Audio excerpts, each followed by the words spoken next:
हमने नहीं देखा था कि भगत सिंह ने इस दिन के लिए कुर्बानियां दी होंगी कि कोई सत्य की यदि आवाज उठाए उसको उठा के आप जेल के अंदर रख दो, उनका कोई समर्थन करने आए तो उसको अंदर रख दो, हमारी समझ से परे है। पर दूसरी बात यह है कि हम सरकार को जताना चाहते हैं, हम दोबारा से भगत सिंह पैदा हो चुके हैं इस देश के अंदर। यदि सरकार ने दोबारा से तानाशाही की तो अब की बार जवाब ईंट के बजाय पत्थर से देंगे। क्या रहेंगे आगे क्या? जी, आप लोग यहाँ पर आए हुए थे, सत्यपाल मलिक जी के समर्थन में आप लोग आ ही रहे थे, कुछ करने वाले होंगे उसका पता भी नहीं है, उससे पहले ही आप लोगों को डिटेन कर लिया गया है, सारे लोग अंदर मौजूद हैं, क्या कहना है इस पर? हाँ मैडम जी, हम आए थे सत्यपाल मलिक जी से मिलने के लिए, उनका धन्यवाद करने के लिए कि इतनी बड़ी सच्चाई देश के सामने वो लेकर आए हैं, तो हम उनका धन्यवाद करने के लिए आए थे, मिलने के लिए आए थे। तो उससे पहले ही 11 बजे उनको पुलिस ने डिटेन कर लिया, तो हम तो उनके वहाँ गए भी नहीं, हम सीधे थाने में ही आए हैं। अच्छा, तो क्या लग रहा है कि ऐसी जो चीजें हो रही हैं देश में, जिस पर सवाल उठाया गया उधर से कोई जवाब नहीं आ रहा है, उन पर कोई कार्यवाही नहीं हो रही है,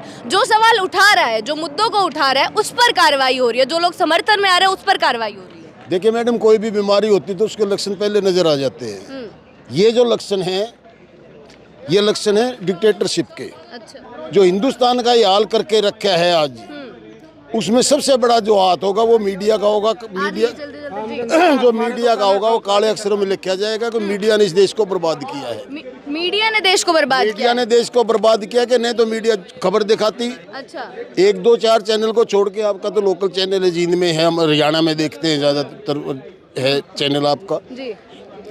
ये जो बड़े वाले चैनल है, नेशनल लेवल के चैनल है, क्या है? जो मोदी मीडिया है उसने किया है जी। मोदी मीडिया बोल रहे हैं? मोदी मीडिया जी। तो आप जो बोलते हैं जी, जो तानाशाही है नहीं जो देश में, जिस देश में नागरिक का हमारा जो तानाशाही होती, तो इस देश में तानाशाही है। जब भी इलेक्शन के टाइम में फौज मरती या कोई मरता है तो ये अपना टैक्ट बनाते हैं, उस हिसाब से सरकार में आते हैं। मोदी ने ये मदारी है, इसका पूरी बीमारी है और इसलिए इलाज करने की हमारी जिम्मेदारी है। अच्छा। हाँ, इसलिए हम जींद से आए हैं इलाज करने के लिए। तो मैं पता चला कि मलिक जी थाने में, हम थाने में आए, हम पूरी बस लेके आ रहे हैं जी।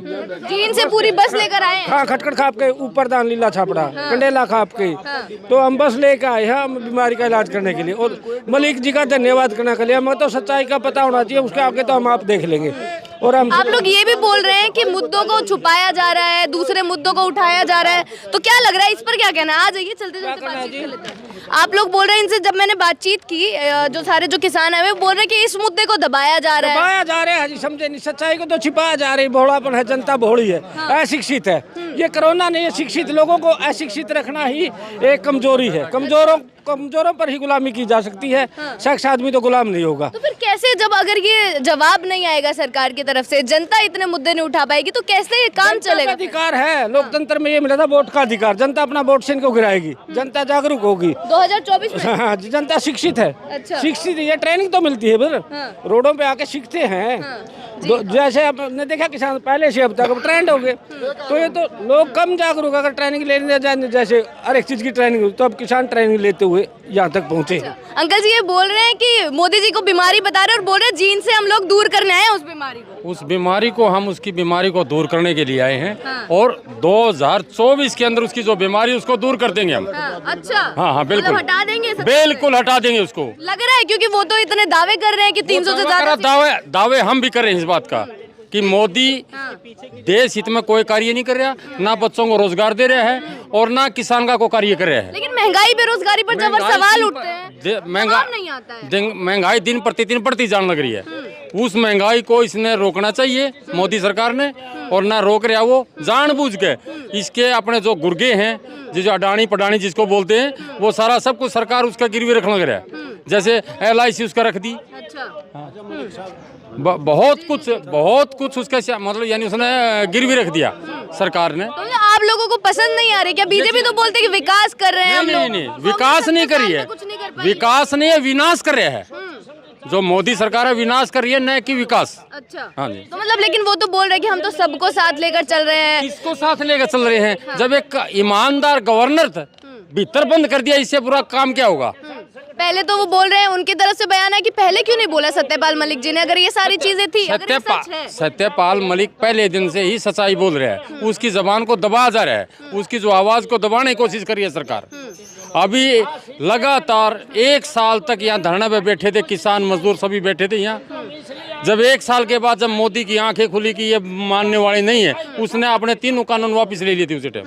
वही अंकल जी ये बोल रहे हैं कि जो सत्यपाल मलिक जी हैं उनको पहले से दबाया गया, अब उनकी आवाज सामने आई है तो फिर से गिरफ्तार कर रहे हैं, क्या चीजें चल रही हैं? नहीं, गिरफ्तार तो चलो कुछ उनने दिखा होगा उसमें, बाकी ठीक आदमी है ये, किसान का हक में, मजदूर का हक में, सबका हक में बोलते हैं, देश हित में। और वो किसान के बेटे हैं सत्यपाल मलिक जी, इसलिए आप लोग यहाँ समर्थन में आए हैं? बिल्कुल उसके समर्थन में आए हैं और वो गलत काम कुछ नहीं कर रहा। जी बहुत बहुत शुक्रिया आपका। और भी लोग यहाँ पर बहुत सारे लोग मौजूद हैं। अंकल जी आपसे भी यही जानेंगे कि आप लोग यहाँ इकट्ठे हो रहे हैं, आगे क्या करेंगे? अब आप लोगों को डिटेन कर लिया गया था तो आगे की चीजें क्या रहेंगी, कैसे समर्थन दिखाएंगे? आगे तो ये मीटिंग रखेंगे जींद के अंदर। अच्छा हरियाणा में जाएगा आप यहाँ? जाम कर देंगे, चौक गर्दों जाम कर देंगे, इस सरकार की ईंट से ईंट बजा देंगे। कैसे, मतलब क्या सरकार आपको लग रहा है फिर सामने आएगी अगर आप लोग ऐसा करेंगे? हमारे को आंदोलन करने की आदत पड़ चुकी है, 1 साल हम रोड के ऊपर बैठे रहे हैं। अच्छा। ये तो थाना है, थाने क्या हमारे को तो जेल में भी रोकेंगे तब भी नहीं रोकेंगे। आप बोल रहे कि आदत पड़ चुकी है, तो ये कितनी कटाक्ष की चीज है कि लोगों को आंदोलन करने की आदत पड़ गई है, जबकि सरकार को ऐसे काम करने चाहिए कि लोगों को सड़कों पे ना आना पड़े। हाँ, ये तो सरकार की गलती है कि लोगों को सता रही है, गरीब तबके को सता रही है, किसान को सता रही है, लेकिन इसमें इस सरकार में सुनने वाला कोई नहीं है, कोई नहीं सुन रहा है। कोई नहीं। जी बहुत बहुत शुक्रिया आप सबका। इस देश में जो लोकतंत्र है, प्रजातंत्र है, वो पूरी तरह खत्म हो चुका है। जो लोकतंत्र का अंदर जो लोकतंत्र का जो हनन है वो हमने आज नंगी आंखों से देखा है। ऐसा लोकतंत्र हमने नहीं सोचा था, हमने नहीं देखा था कि भगत सिंह ने इस दिन के लिए कुर्बानियां दी होंगी, कि कोई सत्य की यदि आवाज उठाए उसको उठा के आप जेल के अंदर रख दो, उनका कोई समर्थन करने आए तो उसको अंदर रख दो, हमारी समझ से परे है। पर दूसरी बात ये है कि हम सरकार को जताना चाहते हैं, हम दोबारा से भगत सिंह पैदा हो चुके हैं इस देश के अंदर। यदि सरकार ने दोबारा से तानाशाही की तो अब की बार जवाब ईंट के बजाय पत्थर से देंगे। क्या रहेंगे आगे, क्या चीजें अब आप करेंगे? आज आप लोग आए थे आराम से समर्थन देने, बातचीत करने, अगर आज गिरफ्तार कर लिया गया है, अगर आगे आप कोई कदम उठाएंगे तो क्या हाल हो सकता है? बहुत कुछ हो सकता है, पर हम तानाशाही को हर हालात में जवाब देने के लिए तैयार है। और आने वाला जो हमारा टाइम है, यानी हरियाणा में और जो आसपास के क्षेत्र है, वहाँ 2024 में इलेक्शन होगा, यानी सत्ता परिवर्तन नहीं, व्यवस्था परिवर्तन होगी। जो संसद और विधानसभा में हमने जो दलाल और गंदे लोग, जो लोकतंत्र के भ्रष्ट लोगों को बिठा रखा है, उनको उठा के सड़कों पे डालेंगे, और सड़कों के जो लोग हैं उनको उठा के कागज और कलम पे कब्जा करेंगे। घर की बहिर काका लिखनी हमारे हरियाणा में क्या करें। यानी अब हमारा समाधान यही है, 75 सालों में हम समझ पाए कि समस्या कहाँ है। लोकतंत्र के अंदर हमें सिर्फ एक वोट का अधिकार मिला था, हमें वोट का अधिकार अच्छी तरह इस्तेमाल करना नहीं आया। अब वोट का अधिकार कहाँ इस्तेमाल करना है उसके ऊपर काम करेंगे और इस सरकार को मुंह तोड़ जवाब देंगे। लेकिन बीजेपी तो यही बोलती है ना कि 70 साल से कांग्रेस कुछ नहीं कर पाई, हमें भी थोड़ा समय दीजिए ना, हम करेंगे विकास। हाँ, बहुत कुछ विकास कर दिया, रेल बेच दी, बेल बेच दी, कोई ऐसी चीज नहीं है जो नहीं बेची। और सबसे बड़ी बात है कि हम लोग किसान हैं, जो मजदूर है, हम लोग बोल रहे हैं, नहीं तो हमें भी बेच देते ये। अच्छा जी, बार बार आप लोगों को सड़क पर आना पड़ रहा है, बार बार आप लोग आंदोलन कर रहे हैं, कभी किसान कभी मजदूर, तो कौन लोग खुश है फिर इस सरकार से? क्या चीजें हो रही है? इस सरकार से 99% लोग मतलब असंतुष्ट हैं। पर ये लोग है ना, जो हमारी जो मशीनें हैं उसके अंदर सेटिंग कर रखी है, जहाँ भी आते हैं तो ये जो ईवीएम है उसकी सेटिंग से आती है। और यदि बाई चांस कोई और भी बन जाता है मतलब, तो फिर उसके जमीर को खरीदा जाता है। यानी पैसे का सबसे गड़बड़ घोटाला जो इस सरकार के अंदर है। जो ये कह रहे थे 15 लाख देंगे, 15 लाख देने की बजाय ये एमएलए और एमपी को खरीदने में ज्यादा ध्यान है, देश की व्यवस्था के ऊपर इनका कोई सत्ता कैसे बदलेगी 2024 में अगर इतना पावरफुल है? सत्ता बदलेगी, अच्छे लोगों को आगे लेके आएंगे, मातृशक्ति को लेके आएंगे, बच्चों को लेके आएंगे, मजदूर को लेके आएंगे, किसान को लेके आएंगे, व्यापारी को लेके आएंगे, शोषित वर्ग को लेके आएंगे मैदान में, और मीटिंगें करके, पंचायत करके, खापे करके इन लोगों का होका पानी बंद करेंगे। इनको गाँव में नहीं घुसने देंगे, इनको वोट नहीं देंगे, और इनको ये मान लो कि सत्ता से उखाड़ फेंकेंगे अब की बार। जी बहुत बहुत शुक्रिया आपका।